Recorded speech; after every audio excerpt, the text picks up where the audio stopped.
let's talk about stress. I mean, we spend so much of our lives trying to get rid of it, right? We see it as this enemy of our health, our happiness. But what if that's only half the story? We're going to dive into a pretty radical idea today. What if some kinds of stress aren't just good for you? What if they're actually essential? So let me just ask you, straight up, is stress always the bad guy? I think for most of us, our gut reaction is, yeah, of course. But the science, well, the science tells a way more interesting and, honestly, a more empowering story. And trust me, getting this right could totally change how you look at the next big challenge that comes your way.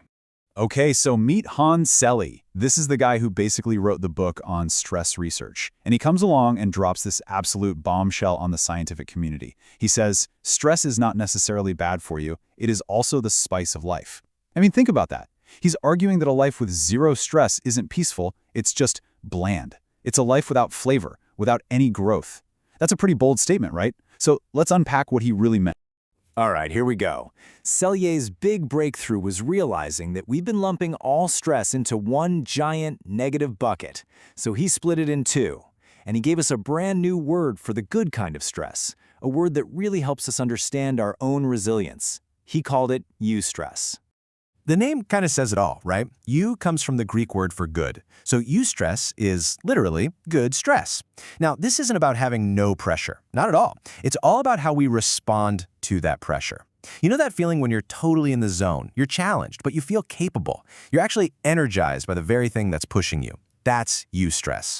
And check this out, because this gets to the heart of the biological difference. On one side, you've got distress. That's the bad stuff. It floods your system with those chronic fight-or-flight hormones that just wear you down. But on the other side, you have eustress. It triggers a completely different chemical cocktail in your brain, one that actually makes you smarter, sharpens your focus, and builds your endurance. So this brings us to the million-dollar question. What's the difference? What separates the good stress from the bad? Well, it all boils down to one simple, powerful word: meaning. See, Selye figured out that the exact same pressure can either destroy you or build you up. The deciding factor is how you see it. Is it just a meaningless threat, or is it a meaningful step toward a goal you really, truly value? That perception, that is the secret sauce. Okay, so that's the theory. It sounds good, but let's see how it actually plays out in the real world, with someone who faced just unbelievable hardship.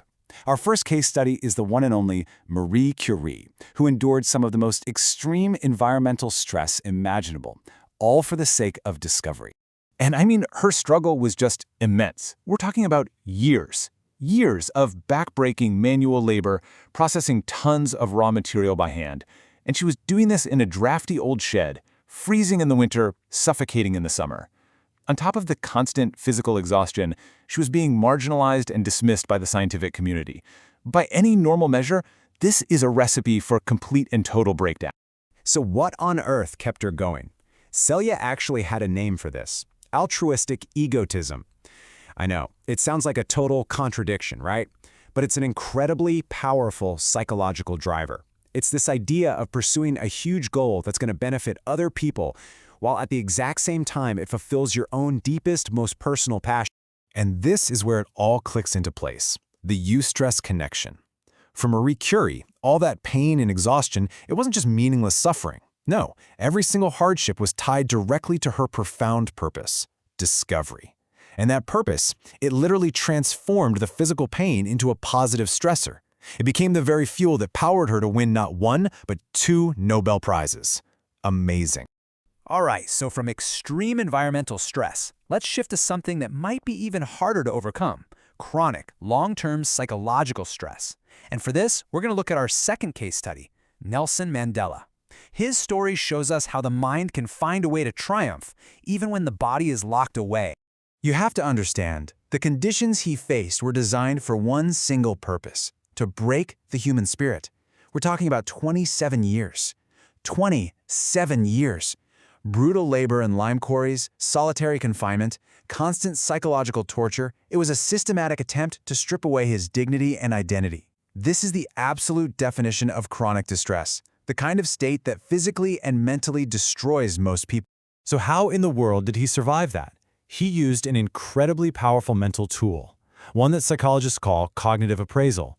It's pretty straightforward, really. He couldn't change his physical reality. He was stuck in that cell with those guards doing that labor, but what he could change was how he perceived it.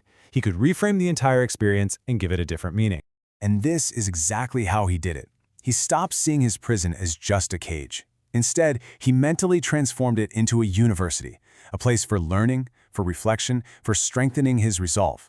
He saw his suffering not as a punishment, but as a necessary sacrifice for his people's freedom.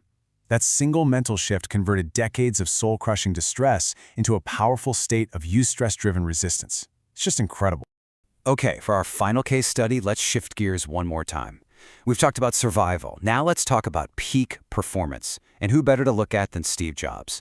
He was an absolute master at manufacturing intense short-term pressure, what Selye would call acute stress, to push his teams to do things they thought were impossible. I mean, the stories about the development of the first iPhone are legendary. The environment was just off the charts intense. The deadlines were seen as completely impossible. The demands for perfection were totally unrelenting. The pressure was dialed way past 11. Honestly, this is the kind of place that should have caused mass burnout, especially with people working 80-hour weeks. So why didn't everyone just quit? Well, this chart from Selye's research explains it perfectly. Take a look. Most people think performance is highest when stress is lowest, but that's not true. Performance actually peaks at an optimal level of stress. If you have too little, you get bored. Too much, and you're paralyzed by anxiety and burnout. But that sweet spot, right there in the middle, that's the eustress zone. That's where peak performance happens.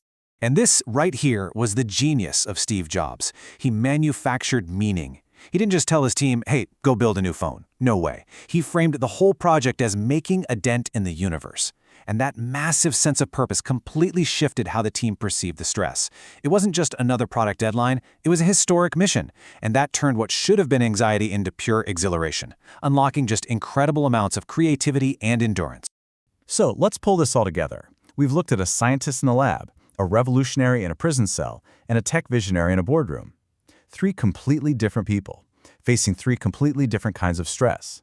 But there is one single golden thread that ties all of their stories together. And here it is, the core takeaway of this entire idea.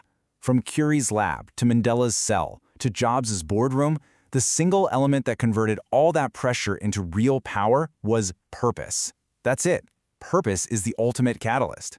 It's what takes the chaotic energy of stress and gives it direction, transforming it from something destructive into something incredibly creative. So how can you actually use this in your own life? Well, it's a pretty simple 3-step process. First, you identify the challenge. What's the stressful thing in front of you? Second, and this is the key, you anchor it in deep meaning. Connect it to something you truly, deeply care about.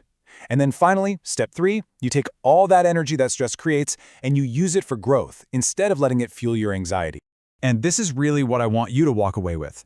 The goal isn't to live a life with 0 stress. That's not just unrealistic, it's probably not even desirable. The real goal is to find the right kind of stress. It's about finding the challenges that are worth it and then linking them directly to what matters most to you. I'll leave you with one final, powerful thought from Hans Selye himself. He believed that when we choose our challenges, when we give them purpose, something truly transformative happens. As he put it, we don't just survive the fire, we are forged by it.